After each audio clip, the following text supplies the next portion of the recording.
Hello កាយថ្ងៃនេះមកជួបខ្ញុំទៀតហើយហើយថ្ងៃហ្នឹងខ្ញុំមកសម្រាប់រឿងថ្មីដែលមានចំណងចេញថាការធ្វើផាន់ការក្រអរឿងហ្នឹងចេញតាំងពី2023តែខ្ញុំទៅតែរកឃើញហើយកាប់មកក៏ធ្លាប់មានអ្នកសម្រាយដែរតែឥឡូវឡើងឃើញភ័យគាត់តែខ្ញុំក៏នៅឃើញថាចង់ស្ដាប់រឿងហ្នឹងចង់មើលរឿងហ្នឹងខ្លាំងណាស់ចាំហើយទៅបានជាខ្ញុំចាប់ដើមស្រាវជ្រាវរឿងហ្នឹងហើយក៏យកមកសម្រាប់អ្នកទាំងអស់គ្នាស្ដាប់សម្រាប់អ្នកទាំងអស់គ្នាស្ដាប់ហើយនឹងពេញចិត្តដូចខ្ញុំដែរដល់តាមសាច់រួយដំបងហ្នឹងអ្នកនេះប៉ុនគាត់និយាយពីអ្នកអមតៈម្នាក់ហើយគាត់មានសិស្សម្នាក់ដែលឈួតខ្លាំងមែនតើគេថាងប់នឹងគាត់ងប់ហ្មងនិយាយមិនស្រឡាញ់គ្រូមិនស្រឡាញ់គ្រូជាឪពុកទេគឺថាស្រឡាញ់គ្រូជាប្រពន្ធមកលើកុំអានចាំតបាយយូខ្ញុំមកណែនាំតួអង្គបឋមដែលមានឈ្មោះថាមូឈីងអ៊ីជាប្រតិជានៃសំណាក់ជាប្រតិជានៃសំណាក់លីងសៀនៃចាណាហើយអ្នកអរគ្នាក៏សួរថាថៃវរូបហ្នឹងមានពីរអញ្ចឹងដោយសាររូបមួយគឺជាថារូបរាងកាយតាមរបស់គាត់ហើយមួយទៀតគឺថាជារូបរាងកាយដែលគាត់ចាប់ជាតិហើយចំណែកអ្នកប្រុសនេះមិនចាំបាច់ខ្ញុំប្រាប់ក៏បានដែរអ្នកអរគ្នាដោយសារគាត់ហ្នឹងឯងគឺជាតួឯកថោរបស់យើងគឺយៀនលីហើយដែលថាយិនលីហ្នឹងត្រូវបានមូឈិងអ៊ីហ្នឹងយកមកចំតាមបន្ទូចមកយេមែនតាំងពីកូនឈិងអ៊ីហ្នឹងគាត់ថាយិនលីហ្នឹងគប់ដូចជាកូនរបស់ខ្លួនឯងតែយិនលីមានកាត់អញ្ចឹងណាលេងស្រឡាញ់គ្រូខ្លួនឯងយ៉ា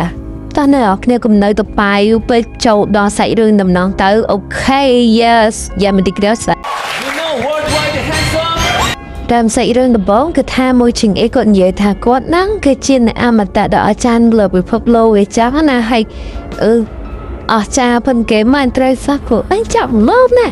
អូយមកមកសាមតបាយមកមើលគាត់និយាយថាគាត់ហ្នឹងមានសិស្សម្នាក់ល្អផុតតំណដល់គាត់ធ្លាប់ឃើញអញ្ចឹងណាហើយសិស្សម្នាក់ហ្នឹងមិនបាច់សួរតែគាត់សំដៅទៅលើពីណាហើយតមកឈិងអ៊ីគាត់និយាយថាយិលីដែលជា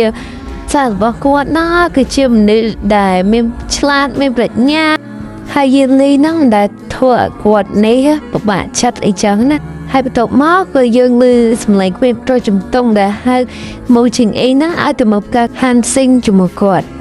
ហើយបន្ទាប់មកគឺកាត់ឲ្យយើងឃើញនៅពេលដែលឈិងអ៊ីកំពុងតែនិយាយថាចេះទោះបីជាយ៉ាងណាក៏ដោយគ្រោះមហន្តរាយក៏ចំដំនូរ៉ូម៉ាន់អ្នកស្ថិតនៅក្នុងគ្រោះអញ្ចឹងហើយមានន័យថាទូបឋមយើងហ្នឹងបានជួយសង្គ្រោះមនុស្សជាតិអញ្ចឹងទៀតនិយាយដល់ចាក់លោកគ្រូត្រូវបានខូចហើយពួកបិសាចក៏ចេញមកច្រើនណាស់អញ្ចឹងហើយក៏គ្មានណាគេគ្រប់គ្រងស្ថានភាពបានឆែកប្រមាណសំណាក់ហ្នឹងក៏និយាយថាពួកយើងប្រហែលជាមិនអាចកម្ចាត់ពួកវាបានទេចឹងហើយតើពួកយើងគួរធ្វើបែបណាទៅហើយឈិងអីពេលហ្នឹងក៏គាត់រៀងស្មុកតែគាត់ដឹងតែគួរធ្វើអីទេព្រោះអីពេលហ្នឹងគឺថាទឹកចិត្តដល់កហើយណាគ្នាដូចជាយើងចិត្តប្រឡងចឹងចិត្តដល់មកប្រឡងហើយយើងទៅយកមេរីណូវើតែបានប្រយោជន៍ស្អីទឹកចិត្តដល់កហើយទៅមកប្រាំងហើយណាតោះឥឡូវនេះមានអារម្មណ៍ថាខ្លួនឯងបាយជាខ្លាំងចូលសាច់រឿងដំណើរទៅទៅមកមើលឈិងអីគាត់និយាយថាដើម្បីប្រយោជន៍ដល់មនុស្សជាតិទាំងអស់គាត់សុខចិត្តស្លាប់ដើម្បីបិទត្រាអត្រានេះត្រាគុំបិសាចនោះអនុគ្នាទៅតែប្រើព្រលឹងយើងដើម្បីបិទត្រានោះទៅត្រានោះគឺអាចបិទបានហើយគាត់ក៏មានសັບស្ដាយដែរហើយរឿងដែលគាត់សັບស្ដាយមានតែមួយគាត់គឺថាគាត់ឲ្យបានគ្រប់តាមសន្យាគាត់ដែលទៅមើលការហាន់ស៊ីងជាមួយនឹងយិលីអីចឹងណាហើយរឿងទី2ដែលគាត់ខ្លាចហ្នឹងគាត់ខ្លាចយិលីហ្នឹងគាត់ជឿនៅម្នាក់ឯងអីចឹងណាចង់និយាយថាកូនស្រីមួយម៉ាត់ណាក៏យិលីមួយម៉ាត់ណាក៏យិលីហើយនៅតែមកគ្នាទៅរកគ្រូល្អអញ្ចឹងពីណាបាននេះអូយបារម្ភពីយើងហួងហែងយើងចេះស្រឡាញ់យើងអីចឹងណាបើយិលីងប់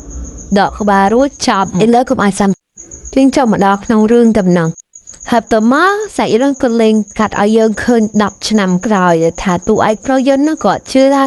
មានរឿងចង់កាត់ឡើងដែរថាគឺថាទូបឋមយើងបានកាត់ឡើងម្ដងទៀតអ្នកទាំងអស់គ្នាបើអ្នកនិពន្ធឲ្យតួឯកប្រុសកាត់ឡើងម្ដងទៀតទេរឿងនឹងចាក់ត្រឹមដល់មើលឈិងអីនោះគាត់បាននិយាយថាចេះ